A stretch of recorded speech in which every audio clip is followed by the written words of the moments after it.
इसकी याददाश्त बहुत तगड़ी होती है और कहते हैं मरते समय तक भी अपने पुत्र से या जो भी अपना कहना चाहिए जो भी उसका शख्स है उसको बोल के जाता है इससे बदला लेना, उसकी इतनी तेज मेमोरी होती है। कई एक मैंने अभी कल ही पढ़ा कि यदि कोई समाज विशेष का पिएगा शराब तो उसको ये है, क्षत्रिय पिएगा तो ये, ब्राह्मण पिएगा तो ये है। ये भी मैंने कल ही पढ़ा, तो मैं जिज्ञासा थी कि आपसे ये प्रश्न करूं कि ऐसा भी कुछ होता है कि शारीरिक नुकसान ही होता है कि कोई अध्यात्म पक्ष भी? एक तो ये कि शिव तो फक्कड़ हैं, शिव के पास देने के लिए कुछ भी नहीं है, तो उनसे तो ऋषि मुनि को कुछ मिलेगा नहीं। उसमें भृगु ऋषि भी थे, दूसरे बड़े बड़े ऋषि थे, और सती तो अबला नारी है, खुद ही सबसे भीख मांग रही है, तो वो किसी को क्या दे पाएगी। तो इसलिए ये लोग चुप रहते हैं और अपना सर झुका लेते हैं। नवरात्रि में ये बहुत ही सनातन के हिसाब से, हिंदू धर्म के हिसाब से बहुत ही पवित्र 9 दिन होते हैं। आप रावण को बुराई मानते हो तो उसका दहन करते हो। जो लोग कर रहे हैं वो उन पत्नियों को बुरा मानते हैं कि जिन्होंने अपने पति की हत्या की, लेकिन उन पतियों का भी तो दहन होना चाहिए जिन्होंने अपनी पत्नियों को मारा। ये जो 9 दिन जो करते हैं लोग तंत्र मंत्र, इनके क्या फायदे होते हैं? एक तो जप होता है केवल भक्ति वाला, उपवास वाला, और कुछ लोग तंत्र मंत्र करते हैं, तो इसको आप कैसा मानते हैं? तो ब्रह्मा जी शिव से बड़े परेशान हैं क्योंकि वो फक्कड़ हैं, जो मांगता है दे देते हैं। बहुत जल्दी प्रसन्न होने वाले। डाकू को वो कह देते हैं तुम सबसे बड़े ऋषि बन जाओ, तुम स्वर्ग में चलो, बड़ी जल्दी प्रसन्न हो जाते हैं। सार्थक संवाद के सभी दर्शकों को मेरा सादर नमस्कार। पैरों में बंधा काला धागा निकाल दिया, ताबीज निकाल दी, तकिए के नीचे लोहा रखना फेंक दिया, बस किताब लेकर चलता हूँ और किताब लेकर घर से निकलता हूँ, और मैं सभी ग्रहों को साथ लेकर पढ़ता हूँ। साथियों, ये नवरात्रि का पर्व चल रहा है जिसमें तंत्र मंत्र साधना बहुत होती है, और इसके लिए ही जाना जाता है कि तांत्रिकों के लिए भक्ति भी बहुत होती है। तरह तरह की भक्ति भी हम देखते हैं, जीव तक में छेद करके लोग भक्ति करते हैं। बहुत सारी भक्ति के प्रकार हैं। तो आज हम एक बार फिर सेवानिवृत्त पुलिस महानिदेशक और प्रसिद्ध ज्योतिषाचार्य, जिन्होंने गहन अध्ययन किया है, वैज्ञानिक तरीके से किया है, और बहुत व्यवहारिक अध्यात्म और व्यवहारिक जीवन को जोड़ते हैं वो, और एक तरीके से बिल्कुल कोई अंधेरा नहीं, कोई धुंधलापन नहीं, वो इस तरह से स्पष्ट करते हैं, तर्क देते हैं शास्त्रों का, और उसके आधार पर अपनी बात करते हैं। तो आज हम उनसे फिर मिलेंगे और चर्चा करेंगे इस नवरात्रि के पर्व पर, देवियों के महत्व की और जो शक्ति आराधना होती है, इन सब चीज़ों पर। सर, आपका बहुत बहुत नमस्कार, स्वागत है। ये नवरात्रि का सर पर्व चल रहा है, 9 रूपों में देवी जी की पूजा करते हैं लोग, तो क्या है ये 9 रूप और क्या इनका महत्व है? पहली चीज मैं एक करेक्शन करूंगा, मैं ज्योतिष का और अध्यात्म का छात्र हूं, मैं खुद सीख रहा। जहां तक नवरात्रि की बात है, शिव पुराण में उल्लेख मिलता है, वैसे तो बहुत सारे दूसरे ग्रंथों में भी मिलता है, लेकिन ऑथेंटिक जो जानकारी है वो शिव पुराण से मिलती है कि दक्ष प्रजापति जो सती के पिता थे, वो एक बहुत बड़ा यज्ञ करते हैं। और जैसा आप सब जानते हैं कि सती की शादी शिव से दक्ष प्रजापति की इच्छा के विरुद्ध हुई थी, तो दक्ष प्रजापति शिव से प्रसन्न नहीं थे। इसलिए उन्होंने जब ये यज्ञ किया, सभी देवों को बुलाया, ऋषि मुनियों को बुलाया, राजाओं को बुलाया, लेकिन शिव को नहीं बुलाया। सती शिव की इच्छा के विरुद्ध यज्ञ में भाग लेने पहुंची।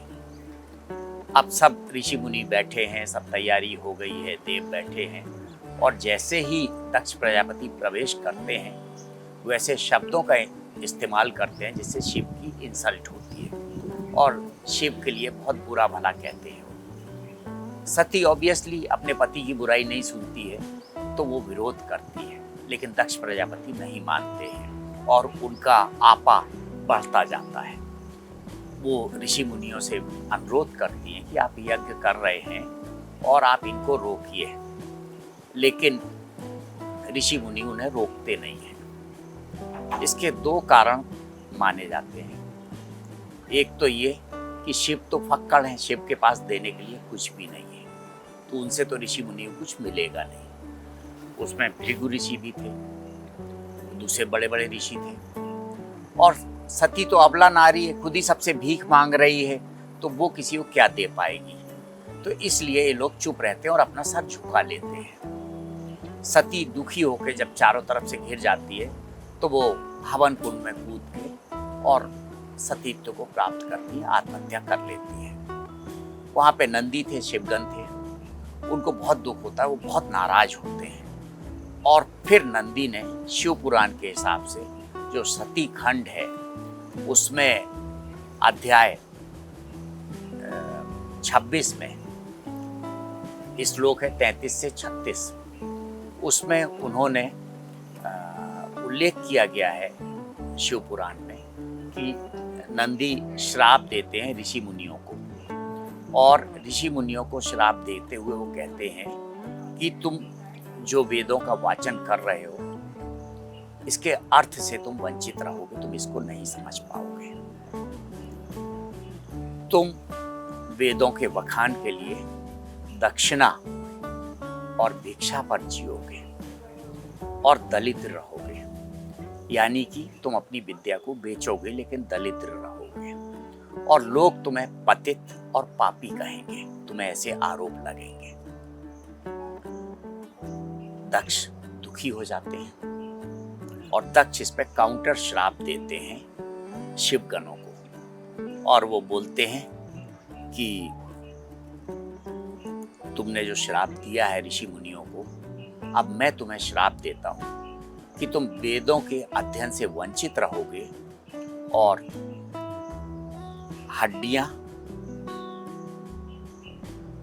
जटाएं और राख तुम्हारे अलंकार होंगे।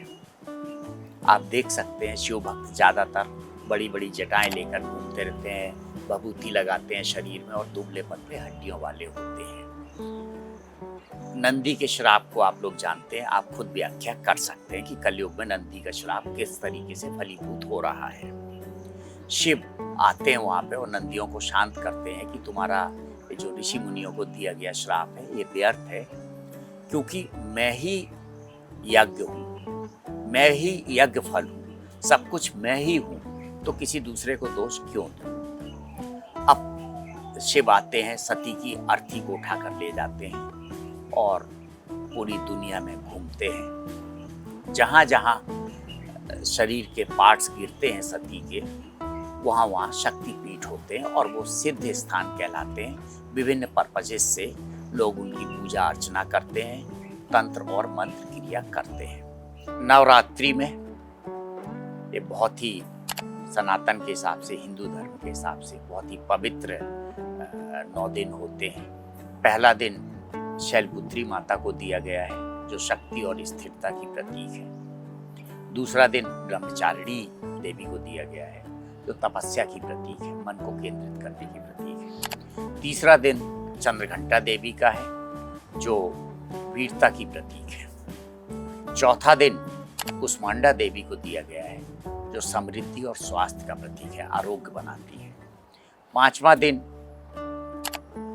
स्कंद माता का है जो करुणा और वीरता देती है। छठवां दिन कात्यायनी देवी का है जो कि महिषासुर वादिनी भी है, जिन्होंने महिषासुर का वध किया था, ये विजय का प्रतीक है। सातवां दिन कालरात्रि देवी का है जो शांति और पवित्रता देती है। आठवां दिन भय का नाश करता है, महागौरी का है, मन को बहुत शांति देती है, वैभव देती है।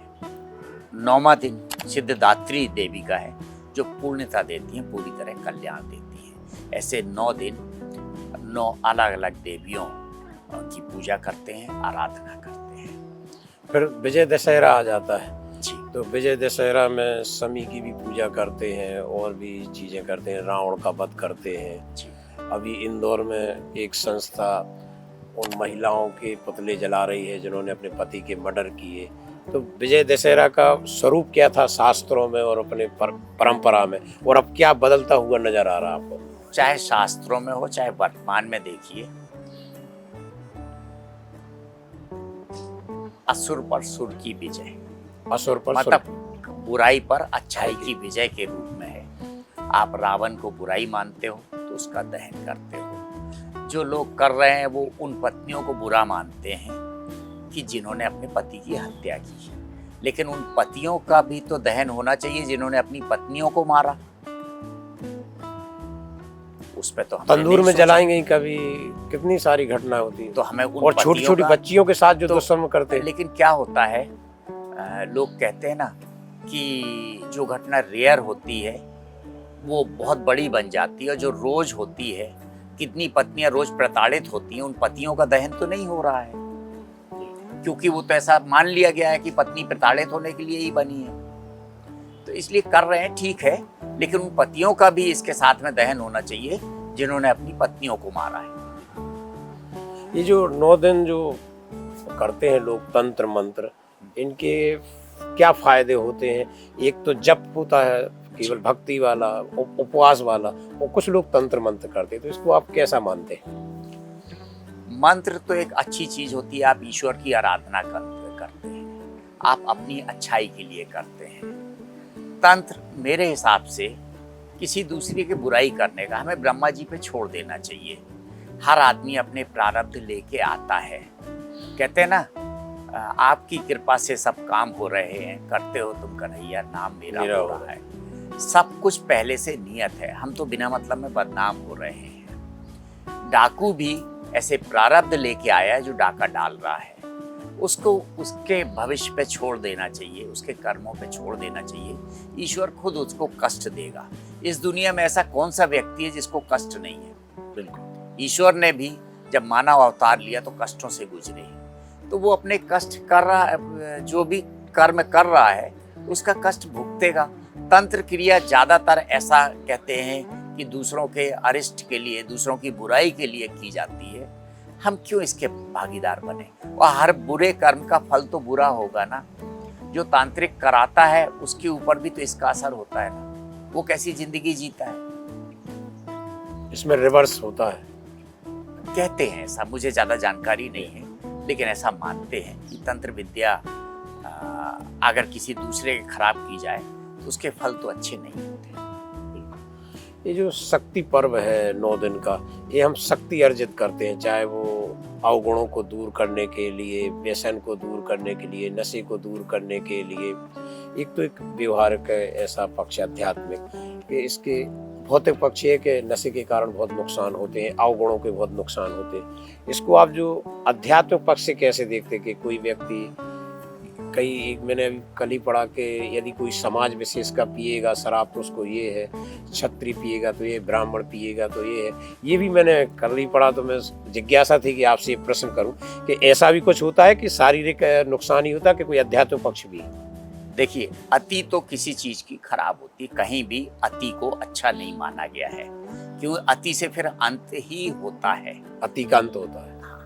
लेकिन शास्त्रों में, जहाँ तक आप मदिरा की बात कर रहे हैं, तो इसके उपयोग के बारे में कई जगह ऐसे प्रसंग मिलते हैं। जैसे महाभारत में शांति पर्व में अध्याय 165 में 38 और 39 में श्लोक में लिखा गया है कि क्षत्रिय युद्ध के दौरान वैलर बढ़ाने के लिए, अपने पराक्रम को बढ़ाने के लिए जो मदिरा पान करता है उसे दोष नहीं माना गया है। चरक संहिता में, जो कि हमारे आयुर्वेद का बहुत बड़ा ग्रंथ है, उसमें 30वें अध्याय के 40वें श्लोक में लिखा है कि उचित मात्रा में बल, वर्ण और हृदय की मजबूती के लिए जो मदिरा पान किया जाता है वो अच्छा माना गया, बुरा नहीं माना गया है। मनुस्मृति में अध्याय 11 में उसके 94 और 95 श्लोक में कहा गया है कि ब्राह्मणों के लिए मदिरा पान स्ट्रिक्ट रूप से निषेध है, ब्राह्मण्स को मदिरा पान नहीं करना चाहिए। लेकिन क्षत्रिय और वैश्य के लिए ऐसा मनुस्मृति में कहा गया है कि इतना बड़ा दोष नहीं है मदिरा पान करने से। तो जो आपने कहा कि कुछ वर्ड में कुछ ऐसा है, ये मनुस्मृति को किसी ने कोट किया होगा, उसने कहा होगा, अध्याय 11 में ऐसा लिखा है।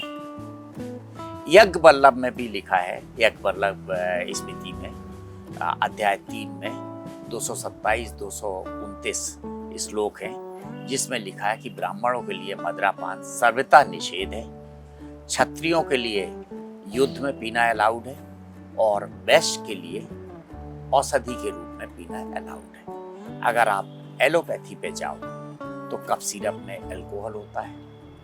ड्रग के बारे में भी जाओ तो जो पेन किलर्स होते हैं वो ओपियोइड होते हैं, उसमें अफीम होती है। अफीम अदरवाइज ड्रग होता है, नुकसान करता है, लेकिन एक लिमिटेड मात्रा में जो ड्रग्स में होती है, ओपियोइड ड्रग्स में, वो पेन किलर का काम करते हैं। तो शर्तें हैं उसमें, यह क्षत्रिय युद्ध में पी सकता है, घर में नहीं पी सकता, या एंजॉय के लिए जो आपने शुरू में कहा थी सर्वत्र वर्जते, वही है इसका कहना। तो एक जो पूरा आभा मंडल इस तरह के बना है कि लोग जब करते हैं तो हर खुशी हर गम के बहाने लेते हैं और इसमें इतना डूब जाते हैं। तो इसके बचाव के क्या उपाय हैं? क्या मानसिक शक्ति रखें, आध्यात्मिक शक्ति कैसे रखें कि आत्मबल इतना मजबूत हो कि उस सीमा तक अंदर रहे वो? अपने को अपने अपने धर्म के ईश्वर को समर्पित कर दो, ईश्वर में लीन हो जाओ।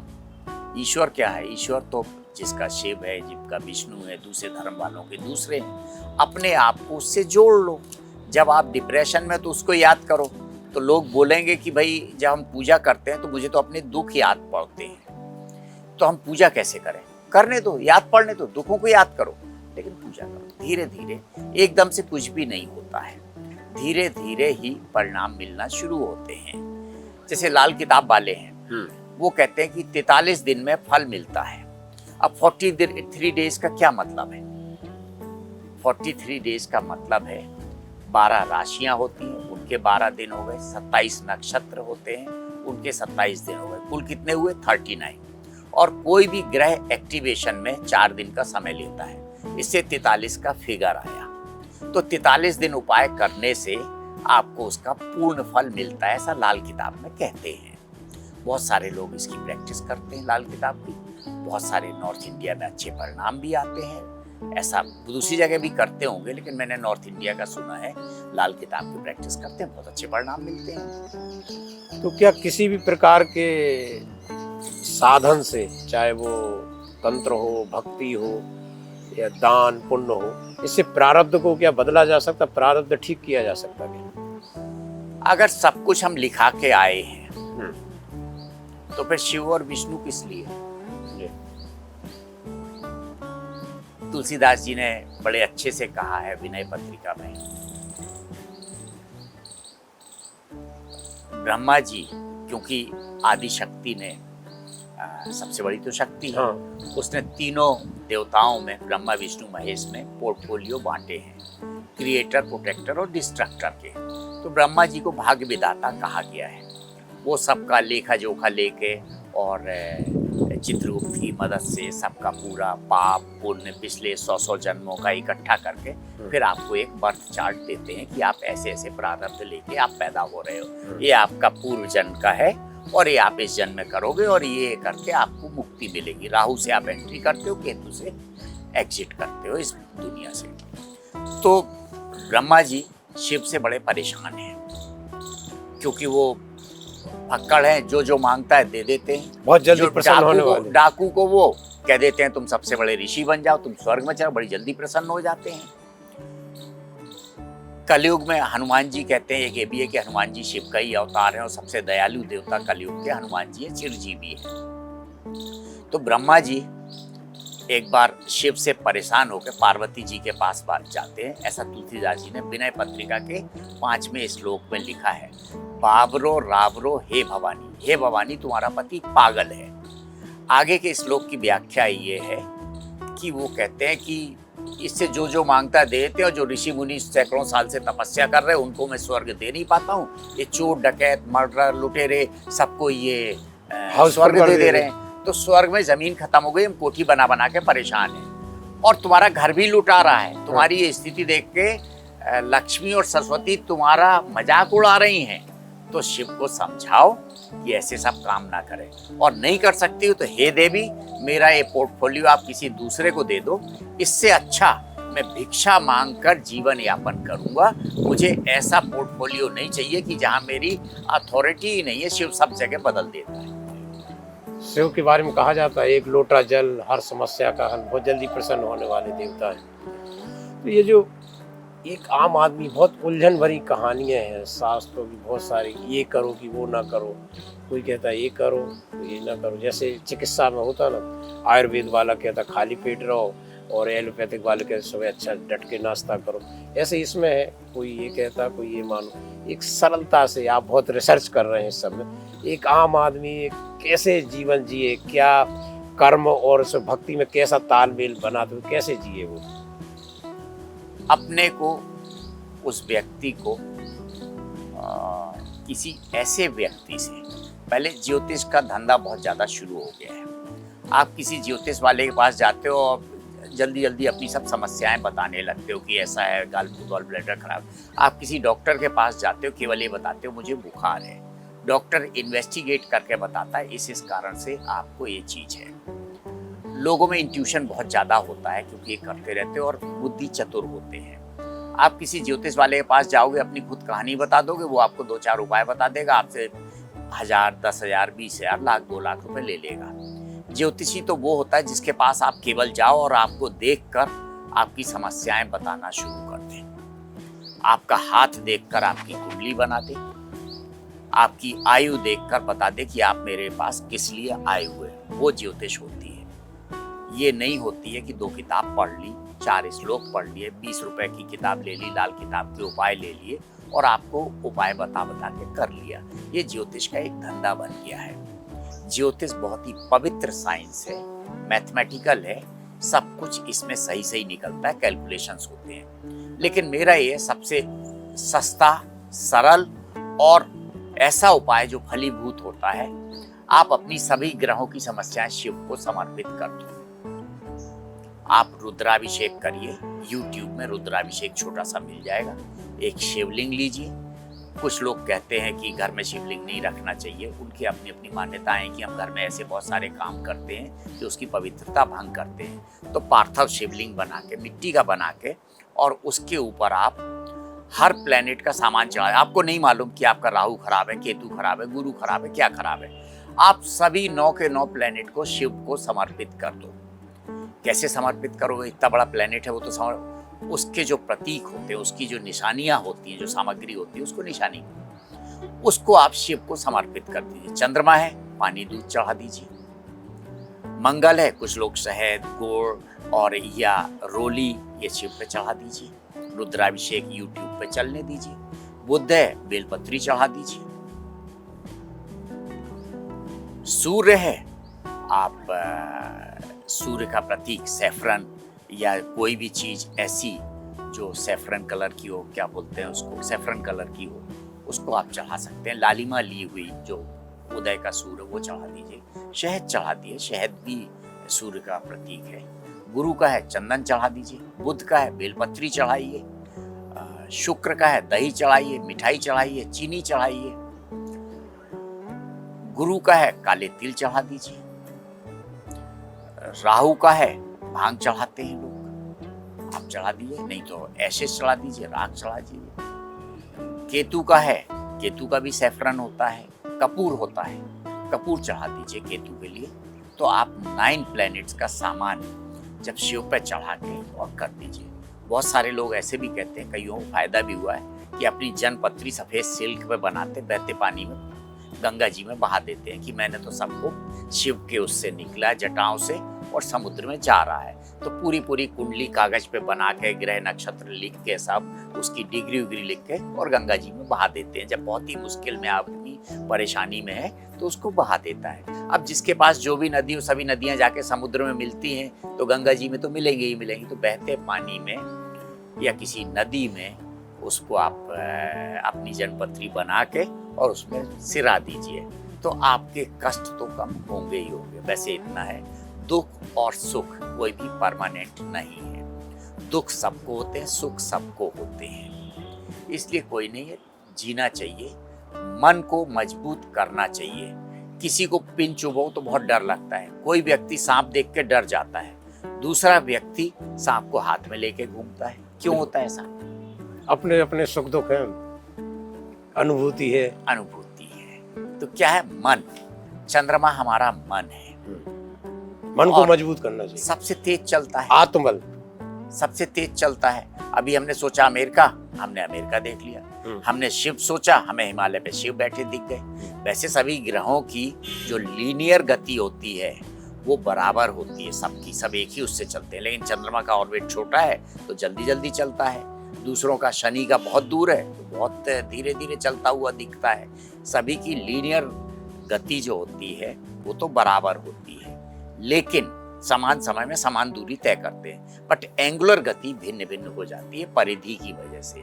इसलिए मन हमारा, चंद्रमा मन का कारक है, मन सबसे तेज चलता है, इसलिए हमारा मन इतनी जल्दी विचलित हो जाता है। कुछ लोग हस्तरेखा देख के भविष्य बताते, कुछ जन्म कुंडली, कुछ फेस रीडिंग, तरह तरह के तरीके हैं। कुछ लोग कहते हैं एक शब्द लिख दो, राइटिंग से देख के बताते हैं।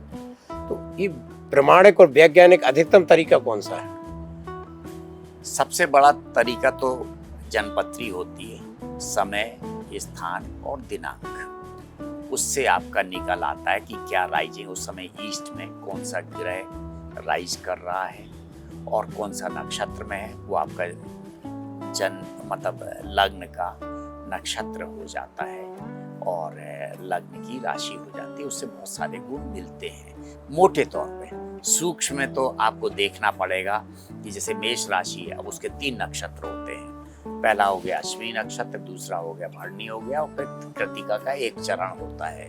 अश्विनी नक्षत्र गंडांत नक्षत्र भी है, केतु का नक्षत्र है, और इसके डीटी अश्विनी कुमार हैं, और इसका जो एनिमल है वो हॉर्स है। तो इस व्यक्ति में घोड़े की तरह इसका शरीर होगा, मतलब मजबूत तेज चलने वाला। अश्विनी कुमार हीलर थे, आयुर्वेद का ज्ञाता होगा। केतु है, इसके काम टुकड़ों टुकड़ों में होंगे, केतु का है। तो ऐसे उसका अध्ययन करना पड़ता, बहुत सूक्ष्म है। भरणी है, इसका चिन्ह हाथी है, इसकी एलिफेंटाइज मेमोरी होती है, इसकी याददाश्त बहुत तगड़ी होती है, और कहते हैं मरते समय तक भी अपने पुत्र से या जो भी अपना कहना चाहिए जो भी उसका शख्स है उसको बोल के जाता है इससे बदला लेना, उसकी इतनी तेज मेमोरी होती है। यम उसके डीटी है, योनि उसका चिन्ह है। तो भरणी नक्षत्र वाले ऐसे होते हैं। फिर कृतिका नक्षत्र होता है। कृतिकाओं ने कार्तिकेय को पाला, दूसरों के बच्चों को पाला था। जो कृतिका नक्षत्र में इसका एक चरण तो मेष में रहता है, 3 चरण वृषभ में चले जाते हैं। तो और जो कृतिका नक्षत्र वाले होते हैं इसके डीटी अग्नि होते हैं, तो अग्नि की तरह पवित्र होते हैं, दूसरों के बच्चों को पालते हैं। जिसका भी कृतिका नक्षत्र आप देख लीजिए, वो किसी दूसरे के बच्चों के एजुकेशन में कुछ ना कुछ खर्चा करता होगा। तो ऐसे बहुत सूक्ष्म है, बहुत डिटेल में जाते हैं। तो केवल मैंने लग्न का बताया है। फिर कौन से हाउस का, सभी 12 खाने हैं कुंडली में, तो 12 घर हुए। उन 12 घरों में क्या क्या प्लेनेटरी पोजीशन है, उनको कौन एफ्लिक्ट कर रहा नहीं कर रहा। हर घर का एक रिश्तेदार होता है, एक संबंध होता है, उन संबंधों को ठीक करो, उससे घर ठीक हो जाता है। पहला घर आपका स्वयं का है, आपे का है। दूसरा कुटुंब का है, वाणी का है, अपना घर अच्छा करना है, वाणी मधुर करना चाहिए, अच्छा करना चाहिए। फिर जो बैंक बैलेंस का है वो भी वही घर है, और कुटुंब का भी है, कुटुंब से संबंध रखो, वाणी अच्छी हो, बैंक बैलेंस बढ़ेगा। तीसरा भाई बहनों का है, छोटे भाई बहन का है, आपके पराक्रम का है, छोटे भाई बहन से संबंध रखो होगा। फिर हर घर का एक स्वामी होता है जो घर का लॉर्ड होता है, कि जैसे पहले घर का है सूर्य है, दूसरे का जुपिटर है, तीसरे का मंगल है, चौथे का बुध और चंद्रमा है, सुख का भाव है। ऐसे हर घर का होता है। तो बड़ा डिटेल्ड स्टडी होती है उसकी। ये कैसे संभव होता कि जैसे पहला अक्षर आ है, अब आप पे लाखों करोड़ों लोग हैं नाम के, तो राशि एक हुई सबकी। तो जैसे राम और रावण एक ही राशि है, कंस कृष्ण एक ही राशि है, और स्वभाव विपरीत रहे, सुर असुर जैसा अंतर रहा। तो ये कैसे, जो आज पढ़ते हैं हम राशिफल कि मेष राशि पढ़ ली या मीन राशि पढ़ ली, तो कैसे इसको? देखिए, ये अक्षर तो होता है नक्षत्र का। हर नक्षत्र जब किसी जन्म के समय, अब तो लोग कुछ कुछ नाम देते हैं, पहले जन्म के समय नक्षत्र के हिसाब से नाम निकलता था कि आपका देवदत्त दुबे है तो दा अक्षर किस नक्षत्र में आया, आपके जो जन्म नक्षत्र, जन्म कुंडली में जो आपका चंद्रमा जिस नक्षत्र में है उसको राशि का नक्षत्र बोलते हैं, और उस नक्षत्र के हिसाब से आपका राशि का नाम, लोग कहते भी है मेरा राशि का नाम ये है, राशि का नाम राशि के नक्षत्र से निकालते हैं। बाकी अगर एफ्लिक्टेड है, जैसे मैं मंगल का बताऊं, मंगल नेक है तो आप पुलिस अफसर बन जाओगे, आर्मी अफसर बन जाओगे, फैक्ट्री का मालिक बन जाओगे, बहुतों का पोषण करोगे, बहुत अच्छा करोगे, कमांडर होगे, राजा की मदद करोगे, राजा मतलब सरकार। और अगर मंगल बद है तो आप टेररिस्ट बन जाओगे। मंगल खराब है, चौथे आठवें घर के मंगल को खराब मानते हैं। चौथे घर को एक्चुअली वो कर्क राशि अगर काल पुरुष से मांगो तो मंगल वहाँ पे नीच का कहते हैं ऐसा। और किसी भी प्लेनेट के लिए उसके दो स्वरूप होते हैं, एक अच्छा एक बुरा। अगर गुरु ज्ञानी है तो आपको ज्ञान बांटेगा, और अगर ज्ञानी नहीं है तो कुबुद्धि देगा। बुद्ध इंटेलेक्ट है आपका, अच्छी दिशा में भी चल सकता है, खराब दिशा में भी चल सकता है। शुक्र है आपका वैभव है, आपका पत्नी को, आपके अपोजिट वाले को आप सम्मान दे सकते हो, या आप दूसरी गलत हरकतों में लग सकते हो। तो सबके दो रूप होते हैं। तो राम और रावण का भी वही रूप है जो सुर और असुर का है। कृष्ण और कंस का भी वही है, कृष्ण और कंस का भी वही है। वैलर दोनों में है, पराक्रम दोनों में है, बहुत सारे गुण दोनों में मिलेंगे। राम भी शिव भक्त है, रावण भी शिव भक्त है, लेकिन एक पॉजिटिव है एक निगेटिव है। वो मैं यही कह रहा था कि एक ही राशि है, पर हम जो पढ़ के खुश हो जाते सुबह के हमारी राशि में ये लिखा है, तो इतने करोड़ों लोगों में कितने लोग दुख भी आते, किसी लोग सुख भी आते, यही मैं समझना चाह रहा हूँ। हम कैसे कह सकते हैं, बहुत सारे हम देखते हैं यूट्यूब में, उनके अपने कैलकुलेशन होंगे, हम किसी का अनादर नहीं कर सकते हैं। लेकिन आप ये बताओ, केवल भारतवर्ष के लिए अगर मान लो तो 140 करोड़ आबादी है, ज्यादा है इससे। वही तो 12 राशियां हैं, एवरेज मानो तो 12 करोड़ लोगों की एक जैसा दिन कैसे हो सकता है। 12 करोड़ लोग 3 महीने में कहते हैं इसने इस ग्रह ने इस राशि में प्रवेश किया है, इस घर में प्रवेश किया है, तो वो तो 12 करोड़ लोगों का हुआ ना। 12 करोड़ लोग एक दिन में करोड़पति कैसे बन सकते हैं, 3 महीने में कैसे बन सकते हैं, या 12 करोड़ लोग एक दिन में कैसे मृत्यु हो सकती है, एक दिन में कैसे नष्ट हो सकते हैं, एक दिन में कैसे दरिद्र हो सकते हैं। ये थोड़ा सा सुपरफिशियल है, लेकिन लोग देखते हैं। सुबह उठ के हम भी बचपन में देखते थे, सबका देखते थे फिक्स है, डूबा हुआ धन मिलेगा। हमारा धन डूबा ही नहीं है तो मिलेगा कि, हम तो छात्र हैं। अब वो अगर किसी कहोगे वो धन की परिभाषा बता देगा। धन केवल जो है वो बहुत ये पैसे कौड़ी का धन नहीं होता, धन स्वास्थ्य का भी होता है। तो मैं तो बीमार भी नहीं हूँ, मेरा स्वास्थ्य कैसे ठीक हो। तो विद्या में कमजोर हो तो वो धन हो गया, विद्या धन हो गया, कोई दूसरा धन। तो इंटरप्रिटेशंस बहुत से शास्त्रों में भी है, और जो ये लिखते हैं उनके पास भी हैं। लेकिन 12 करोड़ लोगों का एक दिन एक जैसा नहीं हो सकता है, क्योंकि 144 करोड़ है एवरेज के बेसिस पे 12 करोड़ लोग जी।